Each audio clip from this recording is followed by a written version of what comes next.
Então, né, cortamos aqui o volume e temos uma equação que nós precisamos associar essas tensões às variáveis para quem a gente quer resolver a equação. Notem que nós temos aqui no momento uma equação com mais de uma incógnita, certo? Então o problema ele não está fechado ainda, como a gente costuma dizer, né? Eu quero ter um problema com um número de incógnitas igual ao número de equações. Então eu preciso lançar mão de relações que me permitam escrever essas tensões, né, a tensão tangencial e tensão normal, em função de velocidades, certo? Em função de velocidade, que são as variáveis mensuráveis aqui.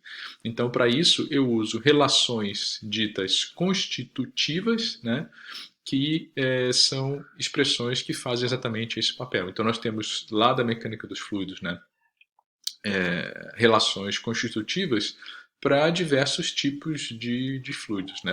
O tipo de fluido mais comum, mais simples, é um fluido newtoniano. Né?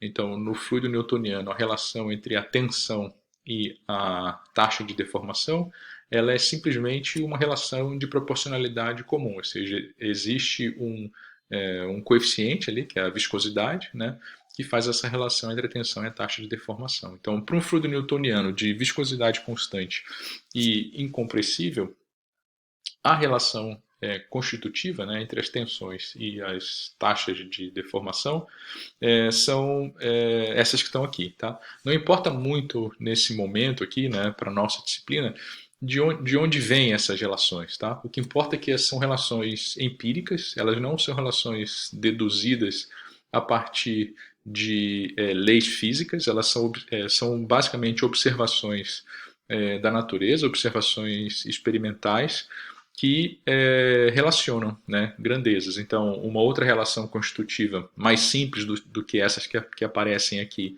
e que nós já conhecemos é a lei de Fourier. Né? A lei de Fourier ela não pode ser deduzida a partir de uma lei física, porém, ela é uma observação experimental que representa o comportamento de uma substância, da matéria. Né? No caso ali na lei de Fourier, é o fluxo de calor sendo proporcional ao gradiente de temperaturas, né? Ou negativo do gradiente de temperaturas, por meio de uma propriedade material que é a condutividade térmica. Aqui é mais ou menos a mesma coisa, mas a gente está falando de relações de tensão e deformação, certo? Então aqui nós temos a tensão de cisalhamento, né?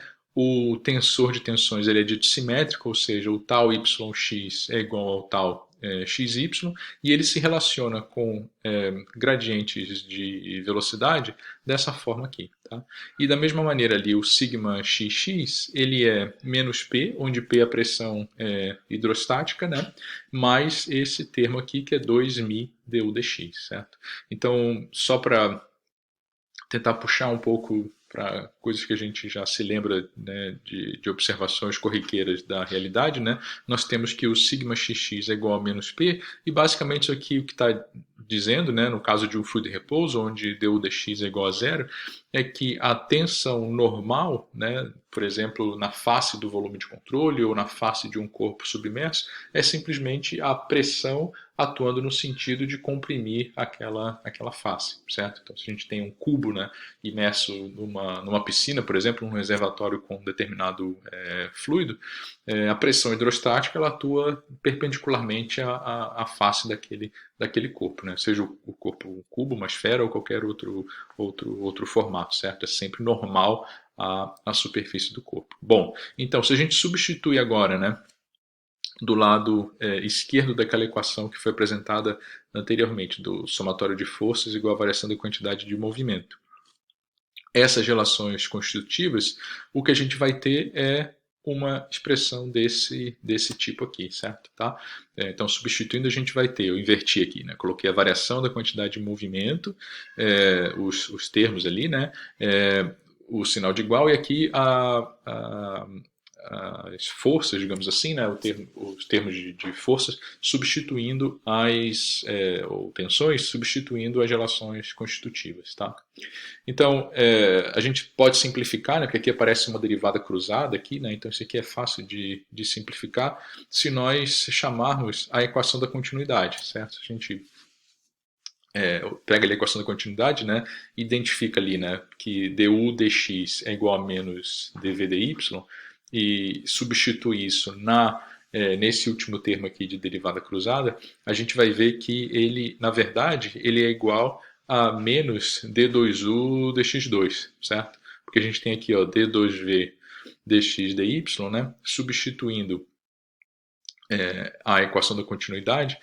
Isso aqui, na verdade, é um d dx de dv dy, né? É um termo de operação diferencial com relação a x vezes o dv dy, mas o dv dy é igual a menos du dx. Então, isso aqui vai ficar uma derivada parcial segunda, né, de u com relação a x. Tá? Então, eu botei aqui um asterisco para a gente poder guardar esse resultado aqui para depois substituir. Tá? E aí, se a gente ainda assim expande o lado esquerdo, certo? Então, aplica a regra do produto aqui no lado esquerdo, né? Nós vamos ter essa expressão mais comprida aqui, ó, tá? Então, eu coloco o ρ em evidência aqui, né? Abro parênteses. O primeiro termo, né, vai ser um u du dx, que vai aparecer aqui, ó, né? Pegando esse produto. O segundo termo vai ser o du dx também, porque, né, é um u quadrado que aparece aqui. O terceiro termo vai ser um u dv dy, né? Então, fiz a regra do produto aqui. E o último termo vai ser um v du dy, né?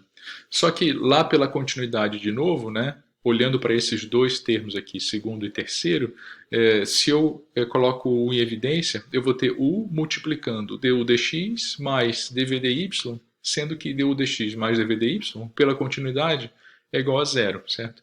Então, o segundo termo e o terceiro termo caem fora, e eu vou ter simplesmente esse lado esquerdo aqui, ó, sendo igual a ρ u du dx mais ρ v du dy, certo? Tá? E aí eu chamo, né, eu coloco dois asteriscos aqui, justamente para poder substituir a equação 1 e a equação 2 naquela equação de conservação que foi mostrada aqui em cima, né? Vou só voltar aqui, que é essa equação aqui, certo? Então, quando nós fazemos aquelas substituições, o que aparece é essa expressão que eu estou dando o número 2 aqui para ela, né? A continuidade foi o número 1, essa expressão aqui é o número 2. Tá? Então, eu tenho a seguinte equação, que não deixa de ser variação da quantidade de movimento igual ao somatório de forças, só que escrita em função de variáveis mensuráveis, digamos assim, né? Componentes de velocidade U e V e pressão, tá? São grandezas mensuráveis, tá certo? Então eu tenho ρ u du dx mais v du dy é igual a menos dp dx, que veio lá dos esforços normais, certo? Mais esse termo aqui, que é o μ vezes um operador diferencial, que é o chamado Laplaciano, né? É o d2u dx2 mais d2u dy2. Se nós fizermos exatamente a mesma coisa para a direção y, né, somente lá no volume de controle, alterando a direção dos esforços que são aplicados ali, dos fluxos e tal, né, resulta exatamente a mesma expressão. Não exatamente a mesma expressão, né, mas para a direção y. Então, só o que nós temos aqui, né, é um ρ u dv dx, agora a variável dependente aqui é o V, né, a componente V, então é o dv dx mais v dv dy igual a menos derivada parcial de p com relação a y mais o Laplaciano, μ vezes o Laplaciano de V ali, né? Essa equação aqui é a equação 3, certo? As equações 2 e 3 são chamadas equações de Navier-Stokes, que vocês já devem ter visto em alguma dedução por aí no curso de mecânica dos fluidos, mas que aqui no nosso curso de convecção vai ser importante também porque ela dita né, o comportamento do escoamento de fluxo. Tá? Então, Esse clipe termina aqui, né? E depois a gente fala da conservação da energia, tá?